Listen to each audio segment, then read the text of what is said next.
This is KUGAN CASSIUS for IFL TV in association with MTK Global.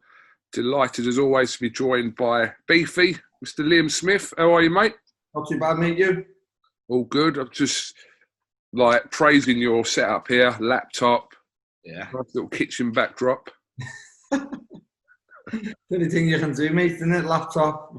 Not many things we can do now in this lockdown. Get used to working a laptop. Absolutely. Well, it's been nearly a month, obviously, since you guys had returned back from Texas and Dallas. How is your brother, Liam? Yeah, he's good. He's good, mate.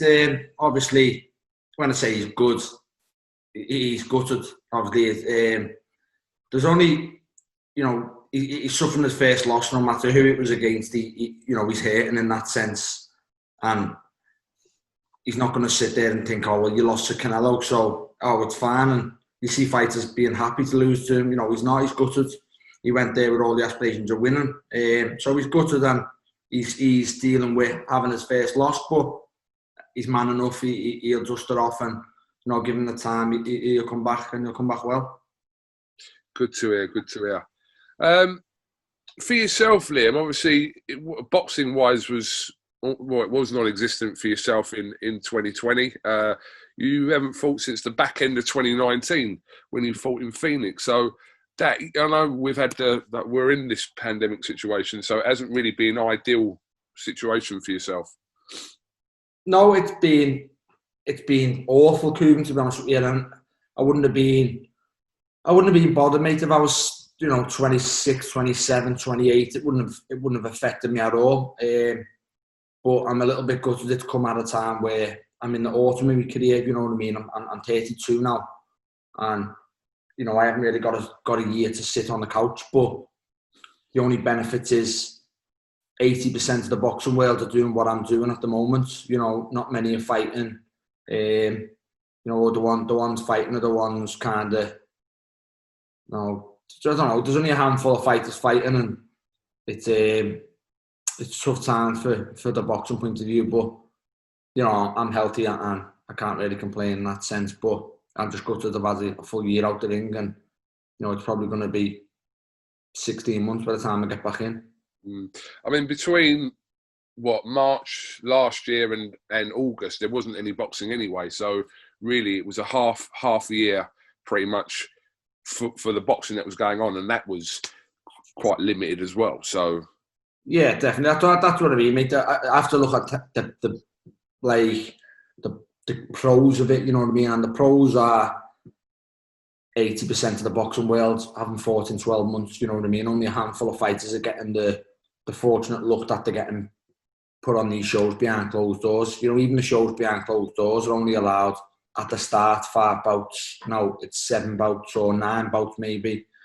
So, you're lucky if you get chose to go on one of them, and we're all struggling.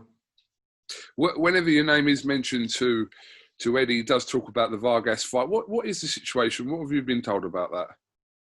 Nothing really, mate. Nothing, to be honest with you. That's the frustrating part for me, and it's just that's what's got me back up a little bit. As in, again, Vargas got mentioned when I was in the ring for Eggington. You know what I mean, KUGAN? It was nearly 2 years ago now. And obviously I got, that's what I mean. I didn't have no intentions of fighting Vargas, and it got mentioned, and I thought, that's a good fight, that's a good name.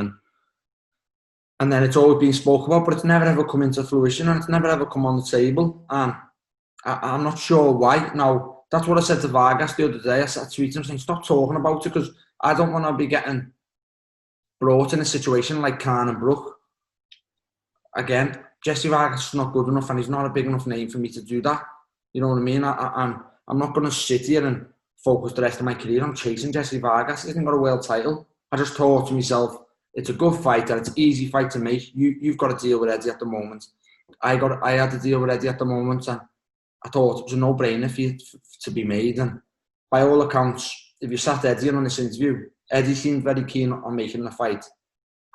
I knew through being in Texas, there's only keen on making this fight, but Vargas doesn't seem keen at the moment. He's already he tweets about it, and then in the next tweet he'll tweet saying he's available for the Broner rematch, and You know, I can't really figure him out at the moment. But either, you know, he's a 2-weight world champion. He's 30 odd years of age. You know, why don't we fight next? He's talking about warm-up fights and all that. You don't need warm-up fights. You've both been out the ring a long time.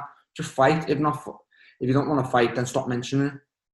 Well, where was it that we got you in a clip together? Where was that in America?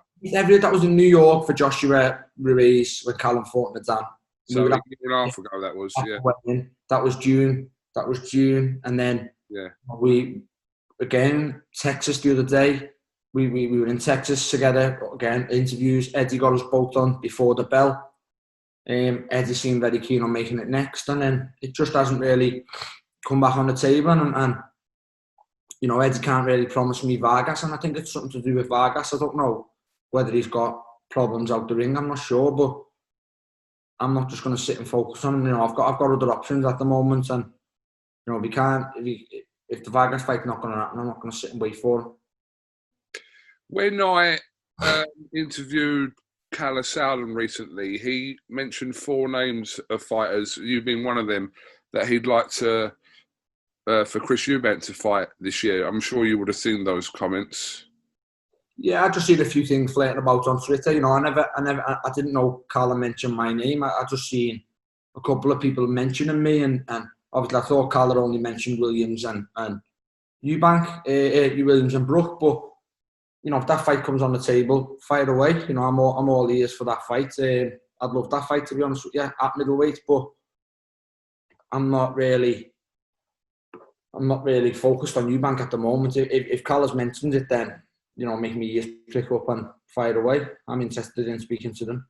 I think, from just going back to what you were saying, I think the reason why Williams and Brook were picked up in the quotes more is that Chris Eubank said that he regarded Kell Brook and Liam Williams as warm-up fights for himself, and I don't think he wasn't asked about you in the same way of that. That was Calla that mentioned your name, but he referred to those two as warm-up fights. That's why that was picked up more. What do you make of that, him referring to Williams and Brook as that? I just think that's Eubank being Eubank. You know, I think that's him being him, trying to flirt it down. I hope he doesn't say I'm a warm-up, because I think he probably knows through sparring I'm not no warm-up fight for him. But that's just him being him. You know what I mean? That's just him trying to belittle people and just being his usual self. You know, that's no surprise to me, he's saying stuff like that. You know, you probably say Golovkin's a tune-up fight for Canelo then. You know what I mean? He's mad, he's deluded in a sense.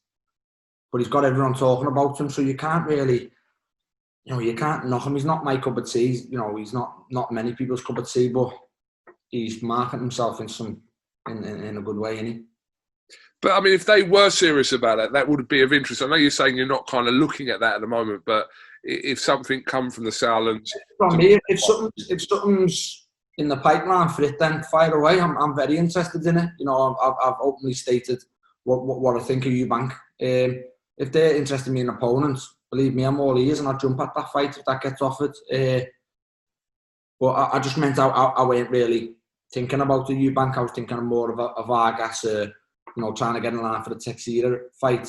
I'm number 3 with the WBO, but you know, if you come to me with a Eubank fight, I'll bite your hands off for it. Aside from Vargas, then, and if you kind of put Eubank to aside from what moment, what are the other options for you for this year? You know, obviously, I'm number 3 with the WBO. Tim Tszyu is 2. Castano's 1, who's fighting Teixeira next. So I will probably have to pursue that ranking. You know, there's a fight with Kurbanov, the Russian kid, that's been spoke about. So I'm still in a good position, KUGAN, and I'm still, you know, a big fighter. Believe me, I'm still the best 154 in Britain. People are still forgetting that, and people are running away with themselves a little bit, KUGAN. Do you know what I mean? And you know, I hate to say it, but I'm still the best 154 in Britain. Until someone comes and beats me and proves otherwise, then I'll stand by that.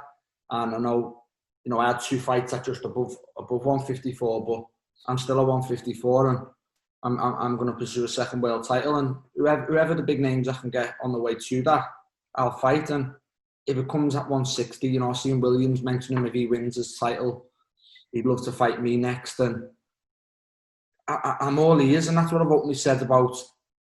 I know Williams has got to say what he's got to say. You know what I mean? He seems to be a man chasing everybody at the moment, and he loves to mention me in interviews also. But which I can understand. I've beat him twice, but when did I beat Williams, KUGAN? 2017. Say that again. Repeat that. I think I beat Williams in 2017. Now, I think it was 17, yeah. What I mean is he loves to say he's chasing everybody, and he loves to say he'd love a tear fight with me. My phone and my manager's phone has never, ever rang for a third fight with Williams. So you can't really say you're chasing somebody if you've never made an offer, do you know what I mean? And I understand what he's saying, and I understand, he loves the Andrade fight. But my phone rings, I'm all ears for anyone. Williams, Eubank, Vargas, anyone, do you know what I mean? And that's what I mean by I'm all ears. As soon as my phone rings for a fight, or my manager's phone rings for a fight, we'll listen. I was just checking there, yeah, both your fights were with Williams in 2017. Yeah, so it's over 2 years ago, and I always see, every now and again he pops up on an interview saying he'd love to take a fight with me, but they've never ever offered me a take fight, and I'm sure his team know, Frank, it's not our fight to me. Frank knows what he offered me last time, and I'm not trying to draw up a fight with Williams. I'm just saying, he's mentioning me for a third fight. If Eubank's mentioning me, I'm still in a good position. There was talk before that of yourself and Amir Khan as well, but that seemed to have gone a little bit kind of quiet. Amir Khan hasn't really been vocal about what he's doing next, apart from, I think, made some comments about mentioning Kell Brook and that fight happening potentially this year. We've been saying it for 7 years, but that was another fight that you were being linked with last year. Yeah. Khan's a bit of a tricky one. You don't know what you're getting with him. He just flits away, goes off the scene, and then all of a sudden he's fighting in Dubai or he's fighting in Pakistan, and he's come back on the scene now saying he wants the Brook fight. So they finally get it on. I seen something on Twitter before, and I answered one of the questions. If it gets made, will you pay for it? Will you watch it for free, or are you not interested? And I'll watch it for free if it's on the telly. If it gets done, I'll watch it, but I'm not overly excited about that fight no more. The Brook and Khan fighting each other. It's been, as you say, 7 years in the making now. It's a bit boring. They're both past the best, and it's a tricky one. But the Khan situation, it'd be interesting to see who he fights next and what his method is. What his ambition he's got left. But for yourself, being 32 now, I mean, I'm not going to kind of be disrespectful to say you're possibly into the kind of that final part of your career. Yeah. Is that fair to say? You are in the final part of your career? 2 years or so left, maybe.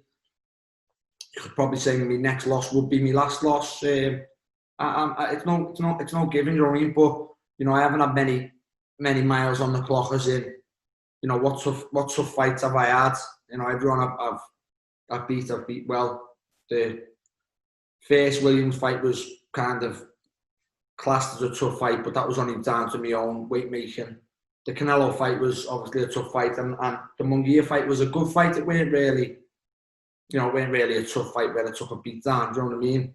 It was so I haven't had many tough fights that put many miles on the clock, and obviously you only have to watch me spar or watch me fight now. You wouldn't look at me and say, "Oh, he's a shot fighter," or "He's past this." So I'm confident, and I've got loads of ambition left for big fights or a second push of the world title. If Patrick Teixeira is WBO world champion, I'm 100% confident I'll beat him tomorrow. But just ideally for yourself, you'd want to be fighting within the first kind of 4 to 5 months of the year. You want to be fighting in this half of the year, because as you've been out for like 14 months or 13 months by then.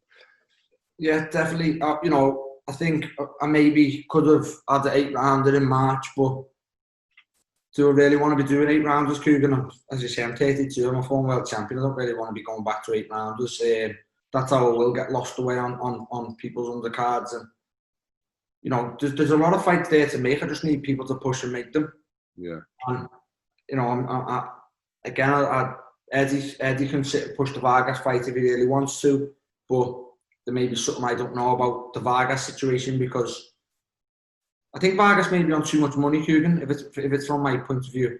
If what I can recall, and I remember seeing the money he got for Humberto Soto, and I was like, wow, 40-year-old Soto, and you're getting paid that much money. But I think Vargas was fortunate he signed when we were one of the first fighters to sign for the DAZN, like the DAZN money, as they say, you know. And I think Vargas has got one fight left with Eddie, and I don't know what his situation is, whether he wants an easy fight and then another deal with Eddie. I don't know, but I think Eddie can really get onto Vargas and push it. Because what can he do with Vargas?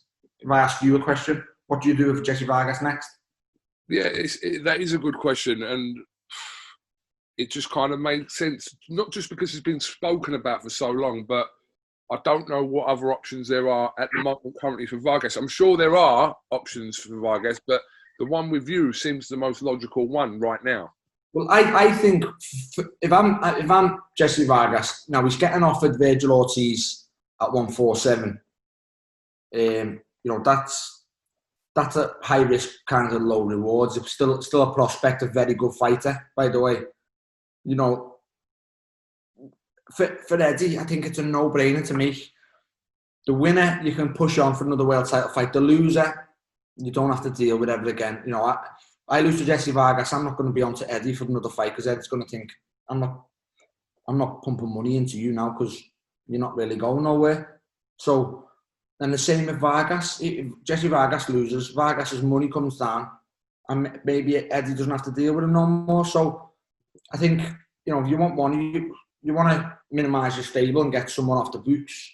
Just matches. The loser doesn't really ask you for another fight. The winner you can push on for a world title challenge. That's quite a brutal way of putting it. I know what you're saying, but we're in a brutal stage of our career, KUGAN, and listen, mate, regardless of brutal stage of the career, we're in a brutal business. Yeah, you know, brutal business we're in, and I just think match the two of us. Whoever loses that fight is not going to phone you a week later and say, Eddie, when am I fighting next? You know what I mean? The loser's going to sit and think, where do I go now? I've just lost to Jessie Vargas. I've got no chance to win the world title if I lose to Vargas. Yeah, but you're right. It's just, yeah, when you put it as blunt as that, but you are right in what you're saying. I mean, it's true and it's realistic, and I think you've knew me by now, KUGAN. I'm realistic. I'm not going to lose to Vargas and then phone Eddie and say, you know, Eddie, any more chances for me, or you know what I mean? So, and what do I do then? Go like, you know, I made a bit of a joke to Eddie when I said, you know, Matt Cheeseman beat Eglinton. I said, Matt Cheeseman in your back garden. And then he wouldn't do that. So where'd you put me? That'd have been a great fight. Fuck off. That would have been, all right, regardless of whatever, that actually would have been a good fight. No, but I just think maybe if he announced tomorrow Smith Vargas is done, I think it's a good fight. I think people would be interested in it. People know it would gel for a good fight also. You know, he likes a fight, comes forward, so do I. It's not going to be a tricky southpaw against the, you know, back foot orthodox fighter where you're going to get no entertainment. I think you're going to get a good fight. So honestly, I just can't see it. I just can't figure out why he's not really pushing it.